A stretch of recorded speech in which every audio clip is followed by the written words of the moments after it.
Praise the lord, hallelujah.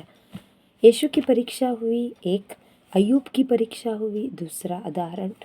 उसके बाद में यीशु के सेवा कार्य, उसके परिचय, स्वर्गदूत आए उनकी सेवा परिचर्या करने, ऐसा लिखा गया। मतलब उन्होंने आकर यीशु को अच्छा महसूस कराया। शैतान के उस चंगुल से यीशु छूट गए, उसकी परीक्षा उसने की, वो यीशु उसमें सफल हो गए। ये सोचकर ईश्वर ने उनको एक बहुत अच्छा अनुभव दे दिया।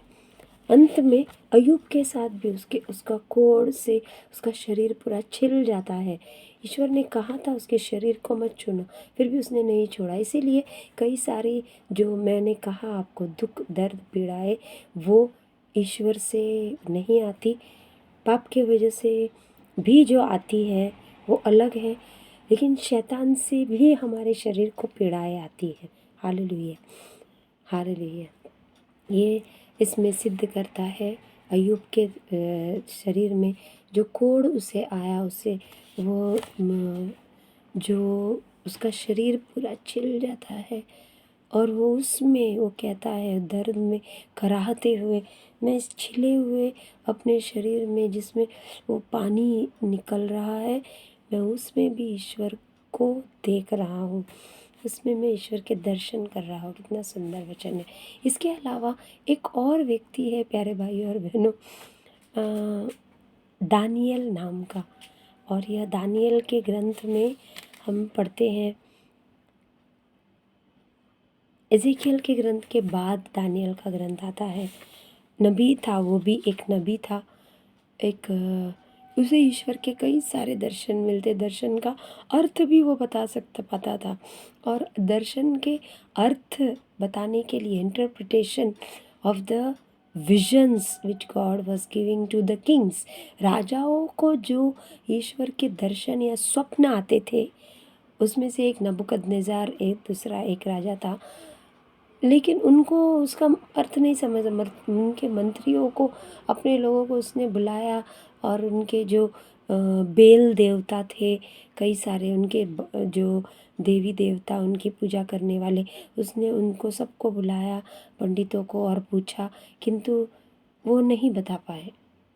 जो भविष्यवाणी करने वाले उनको भी बुलाया, जो ज्योतिष थे उनसे भी नहीं होता था। अंत में किसी ने उनको बताया, दानियल नामक एक ईश्वर का पवित्र भक्त है, एक ईश्वर का सेवक है, जो आपका यह स्वप्न, आपको उसका ठीक ठीक मतलब अर्थ बता सकता है, कि आपको ईश्वर ने दर्शन दिया, उसका अर्थ है।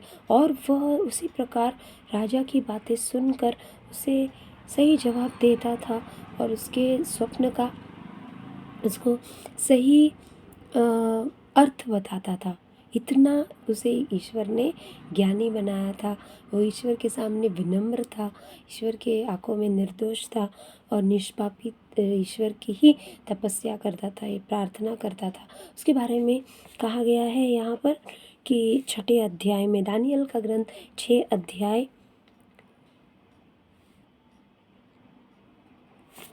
15-16 वचन में, 14 वचन में कहा गया है कि प्रभु राजा से कहते हैं, 14वें वचन में, वे लोग इस पर उन्होंने राजा से कहा, दानियल यूदा का के निवासियों में से एक, आपके द्वारा घोषित निषेधाज्ञा की परवाह नहीं करता, वह दिन में 3 बार अपने ईश्वर से प्रार्थना करता है।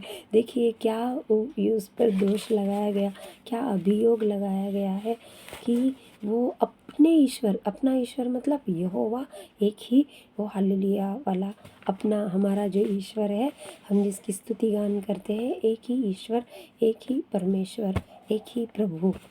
और उनके अलग अलग, मैंने कहा उनके अलग अलग देवी देवता थे, और उस राजा ने एक देवता के जो एक बड़ी सी प्रतिमा बनाई थी, बड़ा बड़ा एक पुतला बनाया था, और सब लोगों से कहा था, राज्य में हुए ऐलान किया था कि सब झुकेंगे और उसकी पूजा करेंगे, उसको नमन करेंगे। दानियल ने नहीं किया, क्योंकि वो सच्चे ईश्वर को ही मानता था, और उसने इसलिए उसको उसकी आराधना नहीं की। तो तुरंत कुछ लोगों ने उस पर नज़र रखी और युदा का निवासी वो आपकी आज्ञा का पालन नहीं कर रहा है, ये स्पष्ट उन्होंने कहा अपने ईश्वर को। लेकिन वो छोड़ता नहीं, वो अपने ईश्वर से तीन प्रहर में प्रार्थना करता है, सुबह में उठकर, दोपहर में और शाम को। इस प्रकार 3 पहर माने जाते हैं। तो दोपहर में ही क्लियर है कि 2 पहर, एक पहला प्रहर सुबह भोर, दोपहर और तीसरा संध्या का समय। और वो नहीं भूलता वो। तब क्या किया गया, राजा को भी दुख हुआ, क्योंकि राजा उसे बुलाता था अपने, जो वो उलझ जाता था सब स्वप्न देख कर कि ये मैंने क्या देखा, उसका अर्थ वो दानियल उसे समझाता था। उन लोगों ने कहा उसे दंडित करें। राजा को दुख हुआ ये सुनकर कि वो उसकी पूजा नहीं कर रहा है। राजा ने आदेश दिया था जो नहीं करेगा उसे मृत्यु दंड दिया जाएगा या और कोई घोर दंड उसके वो अधीन होंगी।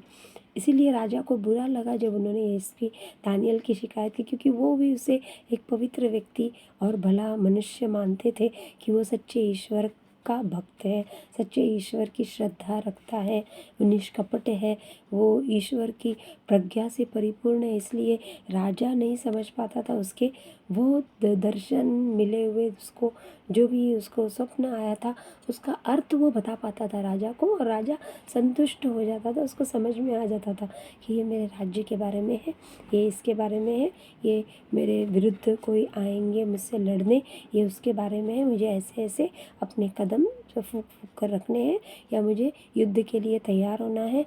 ईश्वर मुझे ऐसा ऐसा सचेत करते हैं, ये इस स्वप्न में ऐसा ऐसा दिखाया है।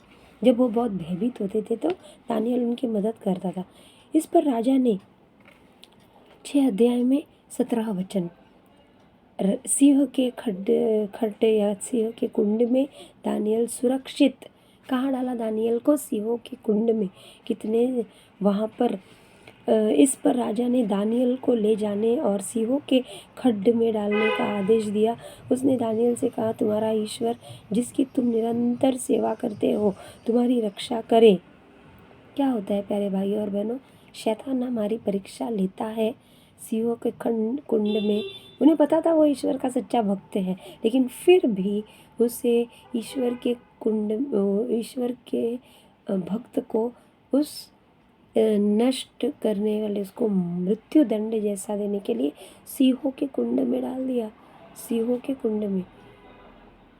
एक बार मैंने सुना एक फादर कह रहे थे लायंस क्लब वहाँ पर था, सिंह थे चारों ओर उसके, और वो अकेला उनके कुंड, मतलब कुआं, गहरा कुआं था, ऊपर से लोग आते जाते उसको देख सकते थे। मतलब वे मज़े ले रहे थे, अभी दानियल मरेगा, अभी ये शेर पूरे उसे चीर फाड़ कर खा लेंगे और दानियल बचने वाला नहीं है।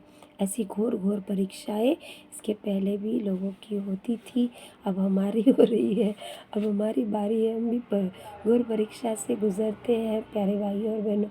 घोर परीक्षा से गुजर कर ही हम भी बिल्कुल सोने की तरह चमकने लगते हैं, सोने की परख हो जाती है और हम सोने चांदी की तरह चमकेंगे, ऐसे वचन में लिखा हुआ है। निरंतर सेवा करते हो तुम्हारी रक्षा करे, राजा खुद कह रहा है, क्योंकि उसको दुख हुआ। उसने लोगों की सुनकर, उसके मंत्रियों की, दरबारियों की सुनकर उसे सिंहों के कुंड में जिंदा, मरे शेर नहीं थे वहाँ पर, जिंदा खूंखार, उसे कई दिनों से उनको खाना नहीं दिया जाता था।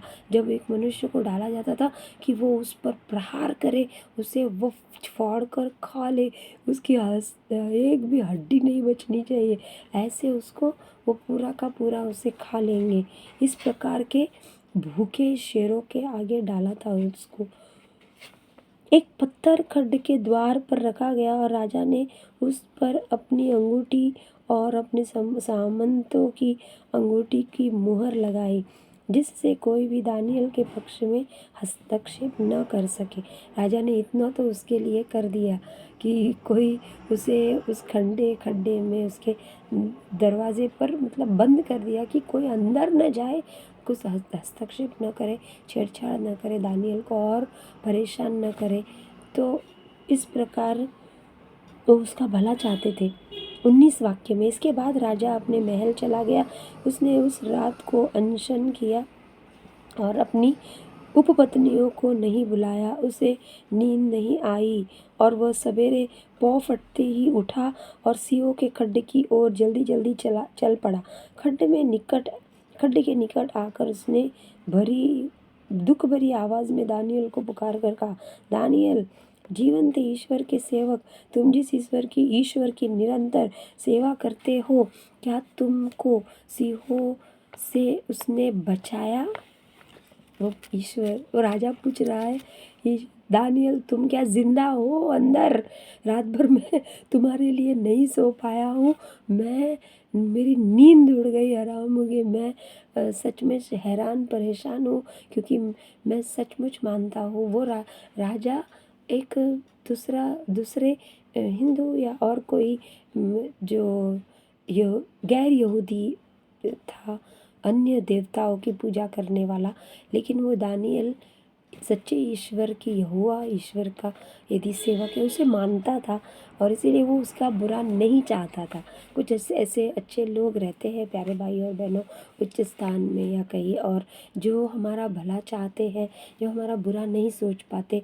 ईश्वर ने उन्हें हमारे लिए रखा होता है। वे कई समय समय पर ऐसे लोग हमें मिलते हैं इस संसार में, जो हमें प्रोत्साहित करते हैं, पीछे से हमें सपोर्ट देते हैं, हमें मदद करते हैं, चुपके से, आगे से नहीं हुआ तो भी। और यही हो रहा था दानियल के साथ। तब दानियल, आप सदा जीते रहो राजा।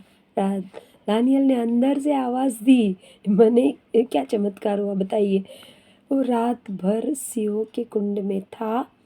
वहाँ सिंहों को शायद उनको भी स्वप्न किया, वो भी डर गए होंगे, तो उनको भी वो कुछ प्रभु की स्तुति करना सिखा रहा होगा या वहाँ गुणगान गाता होगा। सिंहों ने उसे छुआ तक नहीं, उसे नहीं कुछ किया। वो जिंदा है। वो पत्थर के बाहर राजा को आवाज़ देकर कह रहा है, मैं जीवित हूँ, आप भी सदा जीवित रहे। मेरे ईश्वर ने अपना दूत भेजकर सिंहों के मुंह बंद कर दिए। अरे बाप रे, क्या है, कैसा चमत्कार। ईश्वर का एक दूत उनके उस कुंड में आकर खड़ा था और उस दूत ने उन सिंहों के मुंह बंद कर दिए। मैंने आपको बालाम की कहानी बताई थी ना, उसमें क्या था, गधी का मुंह खोल दिया, उसे स्वर्गदूत ने वाणी दे दी। देखिए, समय समय पर ईश्वर अपने पैंतरे बदलते हैं, अपने अपने दूतों को आदेश देते हैं विभिन्न प्रकार से अपने लोगों के साथ बर्ताव करना, या कैसे उनको संभालना, कैसे उनको सही राह पर लाना है। वहाँ गधी का मुंह खोल दिया, तुमने मुझे क्यों मारा, वो बोल रही थी। यहाँ पर ईश्वर ने इन वसीयों का मुंह जिप लॉक कर दिया, उसको बंद कर दिया। उन्होंने कुछ नहीं किया उस दानियल को। उस कुंड में वो अकेला था, 100 आदमी नहीं थे और कुछ खाने को नहीं थे, वो भूखे शेर थे। फिर भी उन्होंने दानियल को छुआ नहीं। है ना बड़ा चमत्कार प्रार्थना का और ईश्वर में श्रद्धा का सबसे बड़ा चमत्कार है, ये प्रमाण है। तब सिंहों के मुंह बंद कर दिए। उन्होंने मेरी कोई हानि नहीं की, क्योंकि मैं ईश्वर की दृष्टि में निर्दोष था। वो राजा को जवाब दे, राजा, मैंने आपके विरुद्ध भी कोई अपराध नहीं किया। राजा आनंदित हो उठा और उसने दानियल को खड्ड से बाहर निकालने का आदेश दिया। इस पर दानियल को खड्ड से बाहर निकाला गया। उसके शरीर पर कोई घाव नहीं था, क्योंकि उसने अपने ईश्वर पर भरोसा रखा था। Hallelujah, hallelujah. और क्या चाहिए। उसके शरीर पर कोई घाव, उन्होंने पंजा तक नहीं मारा। वो एक ही खड्डे में वो लोग थे, एक ही गड्ढे में थे, फिर भी उस खड्डे में चारों ओर से एक स्वर्गदूत उनके बीच आया। स्वर्गदूत में उतनी शक्ति है, ताकत है, उसने उसे बचाया, सिंहों का मुंह बंद कर दिया, वे कुछ नहीं कर पाए। दानियल ईश्वर की 3 पहर ईश्वर की स्तुति और प्रार्थना करता है, वो वैसे ही करता रहा और इसी प्रकार हमारे साथ भी होता है। हम भी ऐसे ही ईश्वर की स्तुति, कितने भी खड्डे आए तो भी हमें कोई खरोच नहीं होगी और ईश्वर हमें संभाल लेंगे।